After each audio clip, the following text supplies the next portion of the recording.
Chapter 2 की वो चीज़ें मैंने स्किप करा दी हैं। मैंने आपको बताया था कि ये जब हम वो प्रोग्राम थोड़ा सा कर लेंगे फिर आगे डिटेल में जाने के लिए ये पढ़ के फिर आगे चलेंगे, वरना अभी आपको समझ नहीं आएगी। अब चैप्टर 3 हमारा आ गया, सूडो कोड हमने पढ़ लिया कैसे है। अब हमने एल्गोरिदम बनाना है।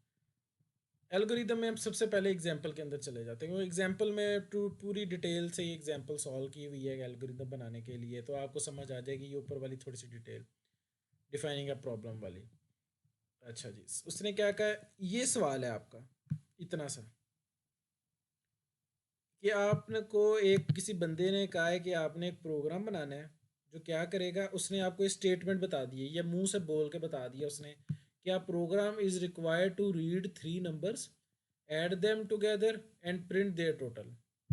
मतलब हम बहुत बेसिक सा एक प्रोग्राम बनाना चाह रहे हैं कि एक प्रोग्राम चाहिए उस बंदे को जिसमें वो तीन नंबर ऐड किया करेगा, उस तीन नंबर वो प्रोग्राम रीड किया करेगा, उनको ऐड किया करेगा और जो उनका टोटल होगा उसको प्रिंट किया करेगा। ये प्रोग्राम है। मतलब वो बंदा ये नहीं चाहता कि मैं 3+3+3 करूँ, फिर एंटर करूँ, फिर कंट्रोल पी करूँ। ये सारा चाहता है कि वो एक कोई क्लिक करे और सारा का सारा खुद ही ऑटोमेटिकली हो जाया करे। उसको प्रोग्राम चाहिए। अब देखो वो क्या कह रहा है, tackle this problem in two stages. सबसे पहले क्या कह रहा है कि underline the nouns and adjectives used in the specification. This will establish the input and output components। ठीक है। सबसे पहले वो क्या कह रहा है कि आपने ना ये वाला टेबल बनाना है, ये वाला। इसमें आपने लिखना है कि मैंने आपको बताया था प्रोग्राम की कोई इनपुट होगी, प्रोग्राम की कोई आउटपुट होगी और दरमियान में प्रोग्राम के कोई प्रोसेसिंग स्टेप्स होंगे। तो यहाँ पे यही बेसिकली बताया कि डिफाइनिंग दी प्रॉब्लम में क्या उसने बताया कि आपने ना तीन चीज़ें करनी है। कोई भी आपको प्रॉब्लम स्टेटमेंट आएगी, ये हमने लास्ट लेक्चर में भी किया था, एक वीडियो में मैंने आपको बताया था कि कोई भी प्रॉब्लम आएगी सबसे पहले आपने उसके इनपुट निकाल लेने हैं कि इनपुट उसके अंदर क्या क्या देनी है प्रोग्राम में। फिर आपने उसके आउटपुट निकालने हैं कि वो जो बंदा आउटपुट क्या चाहता है, जो ये प्रॉब्लम लेके आया है या जो स्टेटमेंट लिखी है उसमें आउटपुट क्या होनी चाहिए प्रोग्राम की। और तीसरे पॉइंट पे प्रोसेसिंग है कि वो फिर आपने खुद सोचने के कौन कौन से दरमियान में स्टेप्स होंगे, कौन कौन से होंगे, तब जाके ये जो इनपुट है ये सारा कुछ होके आउटपुट होगा। अब जिस तरह ये हम करते हैं आपको समझ भी आ जाएगी कि तीन नंबर हैं, तो उसने कहा रीड थ्री नंबर्स। उसने कहा आपने नाउन्स को अंडरलाइन कर लेना है एंड एडजेक्टिव्स को कर लेना है। ठीक है।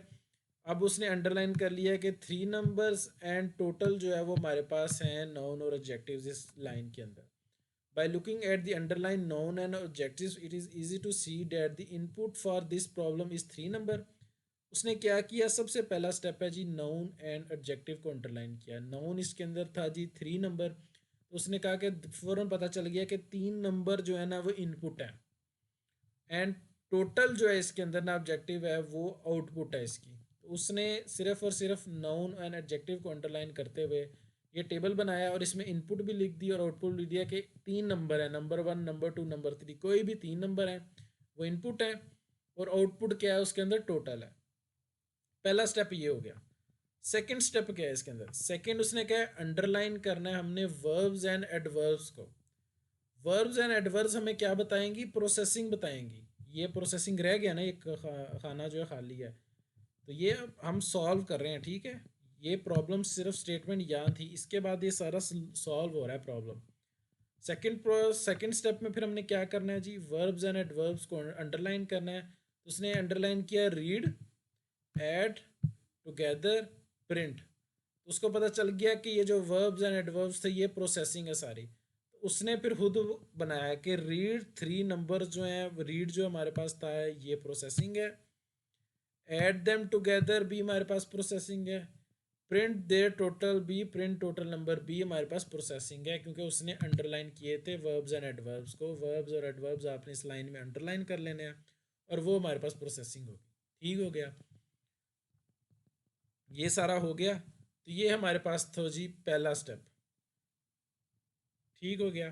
अभी उसने इसका मेरे ख्याल एल्गोरिदम नहीं लिखा, सिर्फ उसने पहला स्टेप, हाँ ये पहला स्टेप उसने किया है जो ये उसने यहाँ पे ना इधर एक्सप्लेन किया है। Number one, defining the problem. Define the problem हमने यहाँ तक कर लिया। ठीक है। अभी हमने एल्गोरिदम नहीं बनाया, प्रॉब्लम हमने डिफाइन कर लिया। दोबारा से मैं इसको रिपीट कर देता हूँ क्या हुआ है। ये स्टेटमेंट थी, a program is required to read three numbers, add them together and print their total. ये प्रोग्राम हमने बनाना था। हमें स्टेटमेंट मिली, हमने क्या किया, नाउन एंड एडजेक्टिव्स को अंडरलाइन कर लिया, नाउन एंड एडजेक्टिव को। तो ये हमें इनपुट और आउटपुट देते हैं नॉन एडजेक्टिव्स। फिर हमने दूसरी बारी में क्या किया कि हमारे पास जो वर्ब्स और एडवर्ब्स है उनको अंडरलाइन कर लिया, ये हमें प्रोसेसिंग देते हैं। तो हमें पता चल गया कि रीड 3 नंबर भी प्रोसेस है, ऐड देम टुगेदर भी एक प्रोसेस है, एंड प्रिंट दे टोटल भी एक प्रोसेस है। तो हमने अपनी जो प्रॉब्लम थी उसको डिफाइन कर लिया। ठीक हो गया। तो ये हमारे पास जो है यहाँ तक हमने प्रॉब्लम को डिफाइन कर लिया। ये एक एग्जांपल फर्स्ट थी। तो ये आपको बहुत ही एक सिंपल सी एग्जांपल थी, मेरा ख्याल अब आपको समझ आ गई होगी।